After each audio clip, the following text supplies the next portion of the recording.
नमस्कार मित्रांनो, मी संतोष शिंदे बजेट प्रवासीच्या नवीन प्रवासात तुमचं मनपूर्वक स्वागत करतो।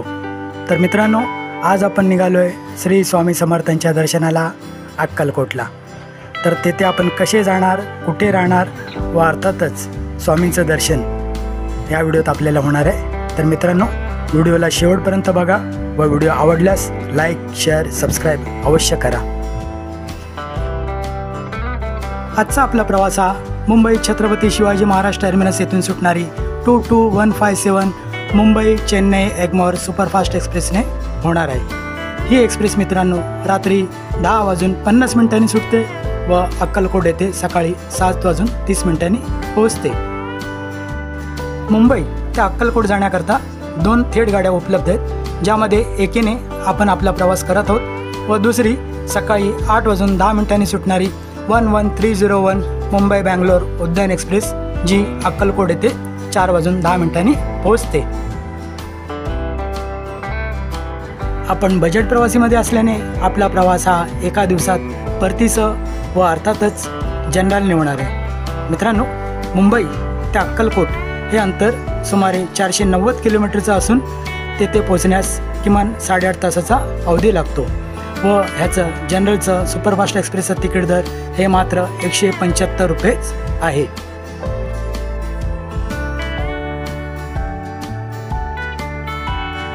मित्रांनो, मी सांगितलेल्या मुंबई ते अक्कलकोट ह्या 2 थेट गाड्या वगळता तुम्हाला प्रवास करायचा असल्यास मुंबई ते सोलापूर असा प्रवास करून तेथून एसटीने किंवा शेअर टॅक्सीने अक्कलकोटपर्यंत पोहोचता येतं।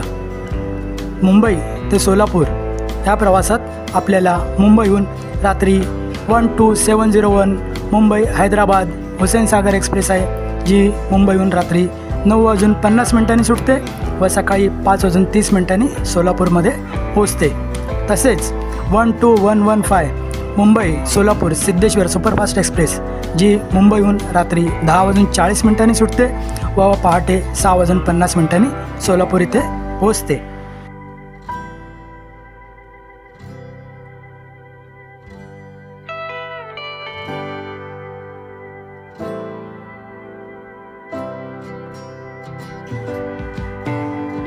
आत्ता सकाळचे साधारण 7:45 वाजलेले आहेत व मित्रांनो, आपण अक्कलकोट येथे पोहोचलेलो आहोत। मी तुम्हाला येथे येणाऱ्या गाड्या व जाणाऱ्या गाड्यांचं वेळापत्रक दाखवत आहे, ते तुम्ही व्हिडिओला स्टॉप करून झूम करून पाहू शकता।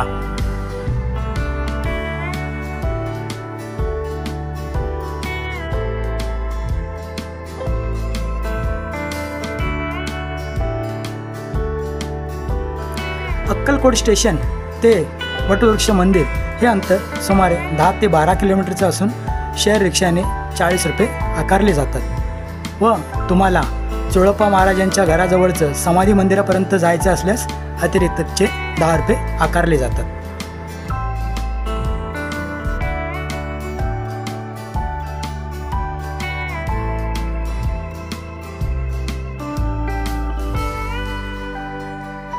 मित्रांनो, आता आपण वटवृक्ष मंदिर परिसरात आहोत। येथे मी आंघोळ करून फ्रेश होऊन स्वामींचं दर्शन घेणार आहे। श्री स्वामी समर्थ अन्नछत्र मंडळातर्फे येथे यात्री निवास, यात्री भवन तसेच भक्त निवास देखील राहण्याकरता उपलब्ध आहे। अत्यंत माफक दरात इथे भक्तांना सुविधा उपलब्ध करून दिल्या जातात। तर मित्रांनो, ते फुल असल्यास येथे स्वतंत्र हॉलची देखील व्यवस्था उपलब्ध आहे, ज्यामध्ये सतरंजी असलेल्या हॉलमध्ये 100 रुपयात, गादी असलेल्या हॉलमध्ये 200 रुपयात व गादी अटॅच बेड असलेल्या हॉलमध्ये 300 रुपयात आपल्याला सुविधा उपलब्ध आहे व हे दर 24 तासाकरता असतात। मी एकटा असल्या कारणाने व आपल्याला संध्याकाळी मुंबईकडे परत फिरायचं असल्या कारणाने मी 200 रुपये देणगी कुपन भरून गादी असलेल्या हॉलमध्ये थांबणार आहे। तर चला मित्रांनो, लवकरात लवकर आंघोळ करून मी आता स्वामींच्या दर्शनाला निघणार आहे।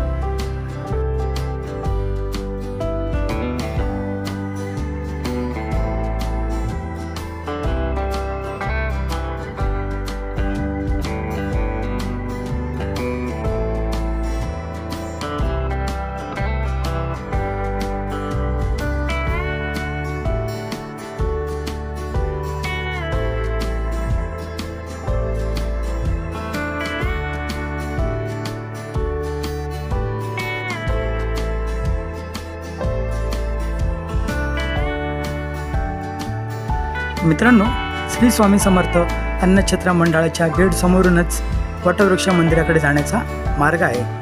तर चला मित्रांनो, स्वामींचं दर्शन करूया।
मंदिर गाभाऱ्यात व्हिडिओग्राफी व फोटोग्राफीस बंदी असल्याने मित्रांनो, मी तुम्हाला CCTVच्या माध्यमातून स्वामींचं दर्शन घडवण्याचा प्रयत्न करतो।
मित्रांनो, वटवृक्ष मंदिरात स्वामींचं दर्शन घेतल्यावर आता आपण यात्री निवास येथे आलेलो आहोत। येथे मित्रांनो श्री स्वामी समर्थ अन्नछत्र मंडळातर्फे विनामूल्य महाप्रसादाची सोय उपलब्ध आहे, जे दुपारी 12 ते 3 व रात्री 8 ते 11 या दरम्यान देण्यात येते। तर चला आपण देखील स्वामींचा प्रसाद घेऊया।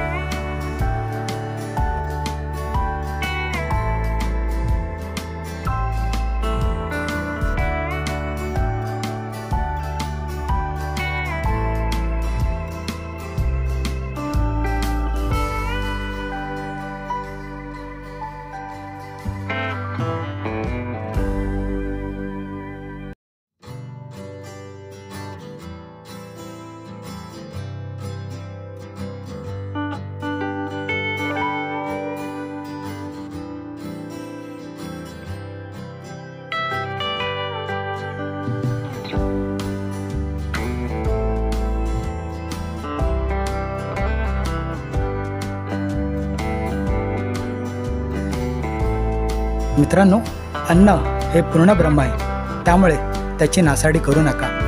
तुम्ही देवदर्शनाला जाल तेव्हा ते महाप्रसादालय असो किंवा अन्य कुठेही अन्नाची नासाडी करू नका। जेवढं बसेल पोटात तेवढंच घ्या ताटात।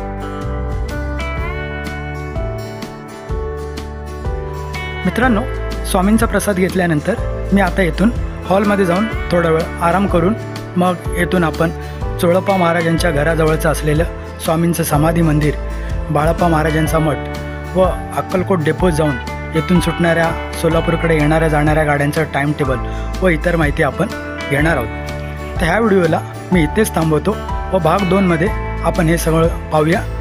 तर तुमची रजा घेतो। धन्यवाद।